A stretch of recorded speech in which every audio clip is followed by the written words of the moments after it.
Hello everyone, this is me Pritam. নতুন যারা freelancer আছেন, যারা ডিজিটাল মার্কেটিং নিয়ে কাজ করেন, একটি কোশ্চেন আমাকে সবসময় আপনারা করে থাকেন যে ভাই আমি মার্কেট প্লেসে সেল গ্যারান্টি দিই কিনা, আবার সব ক্লায়েন্টের শপিফাই ড্রপশিপিং স্টোরে কিভাবে সেল জেনারেট করি, ইভেন ক্লায়েন্টের বিজনেস গ্রোথে কিভাবে সেল আমি এনে থাকি।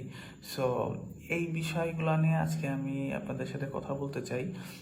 বেসিক্যালি যারা ডিজিটাল মার্কেটার আছে তারা কেউ আর কি সেল গ্যারান্টি দেয় না। আপনি যদি বড় বড় ফ্রিল্যান্সার আছে বা বড় বড় মার্কেটার যারা আছে তাদের স্ট্র্যাটেজি বা তাদের সাথে যদি কথা বলে থাকেন, ঠিক আছে, আপনারা বুঝতে পারবেন কেউই আর কি সেল ওইভাবে গ্যারান্টি দেয় না। আসলে সেল গ্যারান্টি দেওয়া আসলে অনেক টাফ একটা বিষয়, ঠিক আছে। সো সেল জেনারেট করার জন্য শপিফাই স্টোরে সেল বৃদ্ধি করার জন্য কিছু স্ট্র্যাটেজি আছে, ঠিক আছে, কিছু মার্কেটিং স্ট্র্যাটেজি আছে।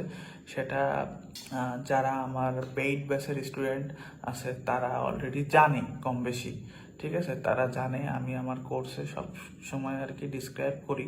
সো ফ্রি যারা স্টুডেন্ট আছে, যারা আমার ইউটিউব চ্যানেলে বা আমাদের অফিসিয়াল যে সকল ইউটিউব চ্যানেল আছে, ওই সব স্টুডেন্টদেরকেও আমরা ফ্রিলি সাপোর্ট দিয়ে থাকি। আমাদের সাপোর্ট যারা টিম মেম্বার আছে, যারা ফ্রি স্টুডেন্ট আছে, আমরা ওদেরকেও আর কি সাপোর্ট দিয়ে থাকি। সো আমি একটা কথাই বলতে চাই, আসলে ডিজিটাল মার্কেটিং সেক্টর বা এই ডিজিটাল মার্কেটিংটা একটা বিজনেস গ্রোথে অনেক বেশি ইফেক্টিভ আর কি হয়ে থাকে। সো এইটা আর কি 360 অ্যাঙ্গেলে আর কি মার্কেটিংটা আর কি করতে হয়, ঠিক আছে। সো আপনি যখন একটা বিজনেসের জন্য কাজ করবেন তখন একদিনে কিন্তু সেল জেনারেট করা আসলে সম্ভব না। এখন আপনাকে আস্তে আস্তে বা ধাপে ধাপে কাজগুলো আর কি করতে হবে। সো আপনি যখন বিজনেসটা আর কি রান করবেন বা ক্লায়েন্টের বিজনেসের জন্য একটা আর কি রান করবেন, ঠিক আছে, সো ওই সময়টাই আপনার একটা ফানেল স্ট্র্যাটেজির মাধ্যমে আর কি যাইতে হবে।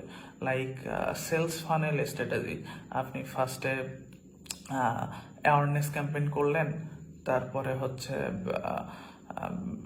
ট্রাফিক ক্যাম্পেইন করলেন, তারপরে আর কি সেলস ক্যাম্পেইন করলেন, ঠিক আছে। এবং এই ট্রাফিক, সেলস, তারপরে কাস্টম অডিয়েন্স, লুকেলাইক অডিয়েন্স, এই জিনিসগুলো আপনার আর কি করতে হবে। আপনার বিজনেস যে পেজগুলো আছে এইগুলো অপটিমাইজ করতে হবে। সোশ্যাল মিডিয়াতে আপনার সবসময় আপডেট থাকতে হবে। ইভেন আরও অনেক বিষয় আছে যেগুলো এই শর্ট ভিডিওতে আর কি বলা সম্ভব হয় না। আমার যারা পেইড স্টুডেন্ট আছে তারা আর কি জানে এই বিষয়গুলা নিয়ে আর কি অবগত, ঠিক আছে।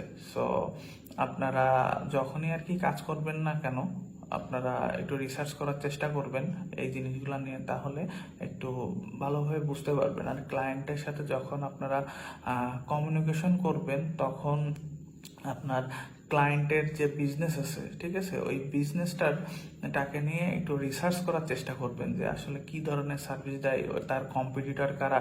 এই জিনিসগুলো যখন আপনি খুঁজে বের করবেন, আপনার ক্লায়েন্টকে যখন আপনি বলবেন, তাহলে ইজিলি সে আসলে বুঝবে যে আপনি তার কাজের ক্ষেত্রে কতটা আর কি তাকে সাপোর্ট করতেছেন, তার বিজনেসে কতটা আপনার মানে ফোকাস, ঠিক আছে। সেলস জেনারেট কিভাবে আপনি করবেন, সেলস ডিপেন্ড করে বিভিন্ন রকমের কাস্টম অডিয়েন্স, লোকেলাইট, ঠিক আছে। আপনি যত ফেসবুক অ্যাডের কথাই যদি আমি বলি, আপনি যত আর কি টার্গেট করতে পারবেন আপনার পোটেনশিয়াল কাস্টমার বা পোটেনশিয়াল অডিয়েন্স, এইগুলা আপনি যদি ভালোভাবে টার্গেট করতে না পারেন তাহলে আপনার সেল আসবে না, ঠিক আছে। অ্যাড ডুপ্লিকেট করা, ঠিক আছে, আরও বিষয় মানে এই ধরনের স্ট্র্যাটেজি আছে। গুগল অ্যাডসের ক্ষেত্রেও আর কি সেম, ঠিক আছে। আপনার পোটেনশিয়াল যে সকল কিওয়ার্ডগুলো আছে আপনার নিশ ওয়াইজ, ঠিক আছে, এইগুলো যদি আপনি রিসার্চ করতে না পারেন তাহলে আর কি আপনার সেল আপনি জেনারেট করতে পারবেন না। তো বিষয়টা হচ্ছে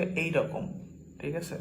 সো গাইজ, আপনাদের যদি এই freelancing related, even digital marketing related যে কোনো কোশ্চেন থাকে আমাকে কোশ্চেন করতে পারেন। আর ভিডিওতে আর কি কমেন্ট করবেন, ঠিক আছে। কমেন্ট করলে ওই টপিকের উপরে আমি ভিডিও বানাবো আপনাদের হেল্পের জন্য, ঠিক আছে। সো গাইজ, ধন্যবাদ সবাইকে। ভিডিওটি ভালো লাগলে আপনারা আপনাদের বন্ধুদের কাছে শেয়ার করে দিবেন, আপনাদের যে সকল কমিউনিটি আছে তাদের কাছে শেয়ার করে দিবেন, অবশ্যই ফলো করবেন। Bye bye.